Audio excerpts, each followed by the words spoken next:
We're fine. Relax. This is my African brother right here. Let's go. What's up? Yeah, my African brother. What's up? I'm African, but I ain't no brother of yours, son. I don't need a DNA test. I don't need a 36andMe to know where I'm from. Permusuhan antar keduanya dimulai dari titik ini. Klaim bahwa Dricus du Plessis adalah juara dari Afrika yang sebenarnya, sangat mengganggu telinga Israel Adesanya. Izzy hanya melihat seorang Dricus hanyalah seorang fighter kulit putih yang menjajah tanah Afrika. Sementara Dricus menyanggah bahwa sabuk juara UFC tidak pernah benar-benar kembali ke Afrika. Maka, pertikaian dan dendam mereka harus diselesaikan di atas oktagon minggu ini. Dan siapakah yang akan menjadi raja tanah Afrika?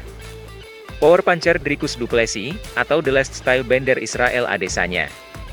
MMA Corner ID akan membahasnya untuk kalian pecinta jagat tarung MMA dunia.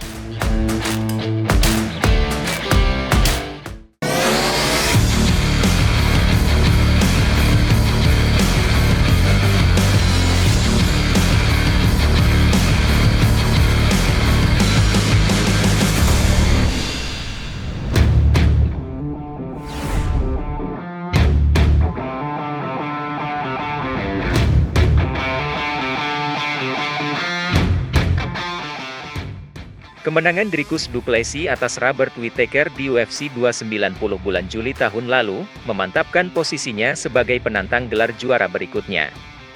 Kemenangan itu membuat dirinya semakin berkilau dengan catatan 6 kemenangan beruntun, dan tak terkalahkan selama dirinya Pesta kemenangannya pun diganggu oleh Israel Adesanya yang mempertanyakan keautentikan darah Afrikanya. Tak ingin suasana kemenangannya terganggu, Dricus pun mundur dan tak ingin terlibat pertikaian yang tak perlu. Ladies and gentlemen, we got a world title fight. Kebencian Izzy terhadap du Plessis pun terus menjadi-jadi, ia pun sesumbar akan segera menghabisi dan menghajar habis-habisan Dricus. Semua rencana tampak sudah matang dipersiapkan. Izzy dijadwalkan bertarung menghadapi Sean Strickland di bulan September, dan setelah itu ia ingin segera menghadapi Dricus secepatnya. Sementara bagi Dricus sendiri, Izzy tak lain hanyalah seorang yang oportunis yang tak pernah benar-benar tinggal di Afrika. Tidak seperti dirinya yang lahir, besar, dan memulai karir MMA-nya di tanah Afrika. Takdir pun berkata lain. Dan di bulan Januari 2024 pada UFC 297, Dricus sebagai penantang gelar juara terdepan, tinggal selangkah lagi untuk mewujudkan mimpinya untuk menjadi juara UFC. Pertarungannya dengan Sean Strickland berjalan sengit 5 ronde. Pengamat maupun fans saling terbelah, siapakah yang menang pada malam itu? Dua juri memberikan kemenangan angka tipis kepada Dricus du Plessis, dan satu juri memberikan kemenangan angka untuk Strickland. Membuat Dricus berhasil menjuarai gelar kelas menengah dengan kemenangan split decision. Dricus pun berhasil menjadi juara UFC yang mewakili negara Afrika, setelah Kamaru Usman, Francis Ngannou, dan tentu saja, Israel Adesanya. Kemenangan ini membuatnya berada dalam puncak rantai makanan di kelas menengah, serta meroketkan namanya di daftar ranking pound per pound di UFC dengan koleksi 7 kemenangan beruntun. Dan tentu sebagai pemegang sabuk gelar juara, maka akan banyak serigala-serigala yang mengincar sabuk itu. Namun sepertinya Izzy tidak perlu sabuk, ia sudah banyak koleksi sabuk. Yang ia inginkan hanyalah kepala Dricus du Plessis. Beating him is what attracts me to this fight, not the belt. So yeah, fuck the belts, I'm coming for heads, and I stick with that. Baginya Dricus sama sekali tidak menghargai nama-nama besar fighter Afrika yang sudah bertarung untuk UFC, seperti dirinya dan Kamaru Usman. Menganggap jika nama-nama tersebut tidak bertarung mewakili Afrika adalah sebuah penghinaan. Maka berbekal kebencian dan pertikaian di antara mereka, UFC pun men-set up pertarungan mereka pada UFC 305 yang digelar di Perth, Australia. Apakah Israel Adesanya berhasil membuktikan bahwa kelas menengah ini memang miliknya, ataukah darah baru seperti Dricus du Plessis akan merubah wajah kelas menengah selamanya?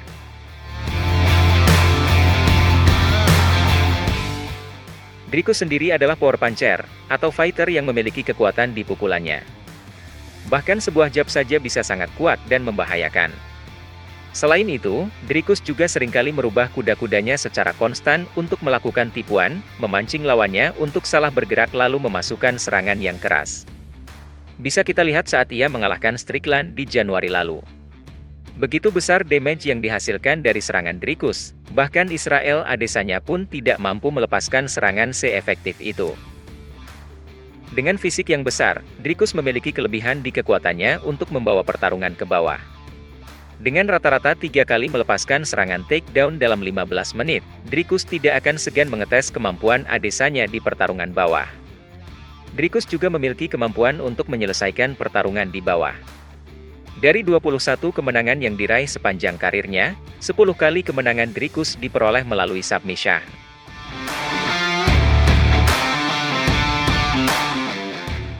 Sementara itu Israel Adesanya sendiri bisa dibilang seorang veteran di UFC. Mantan juara kelas menengah ini akan melakoni laga ke-17-nya untuk UFC. 5 kali mempertahankan gelarnya, tentu Izzy memiliki mental dan pengalaman yang mumpuni untuk bisa memperbesar kansnya untuk merebut kembali gelar yang pernah dimilikinya. Dengan teknik dan kualitas kickboxing yang dimilikinya, Adesanya mempunyai banyak persenjataan untuk melancarkan serangan ke pertahanan Du Plessis. Jangkauan yang panjang, bisa saja mematikan pergerakan kaki-kaki lawannya. Pergerakannya yang dinamis, ditambah counter serangannya yang mematikan, bisa menjadikan ancaman serius jika Dricus tidak berhati-hati masuk ke area pertahanan Izzy. Pergerakan kaki dan kepalanya akan membuat Dricus kesulitan untuk memasukkan serangan, dan sebuah counter serangan bisa mematikan jika Dricus terlalu terburu-buru dalam menyerang. Izzy memang tidak memiliki kemampuan pertarungan bawah yang luar biasa. Tetapi rekor takedown defense yang dimiliki Izzy hingga mencapai 78%, merupakan bukti bahwa Izzy tidak mudah dijatuhkan. Pergerakan dan kecerdasan Izzy dalam pertarungan akan membuat banyak perbedaan besar dalam laga ini.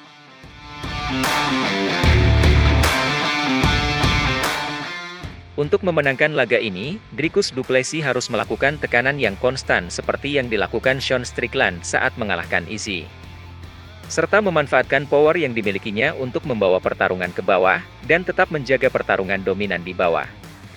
Hal ini akan melemahkan mental dan kardio Izzy. Sementara bagi Izzy, ia harus sadar jika pertarungan ini adalah pertarungan nothing to lose. Ia tidak akan kehilangan apa-apa dari laga ini.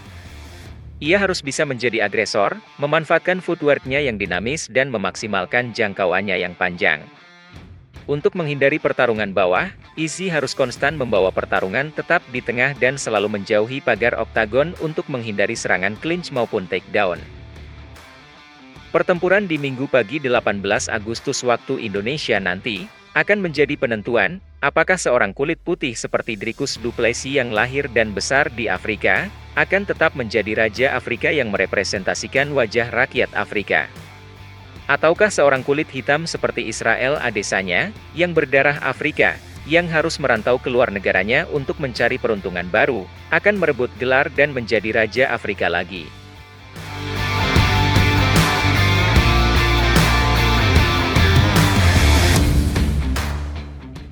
Demikian pembahasan kita kali ini.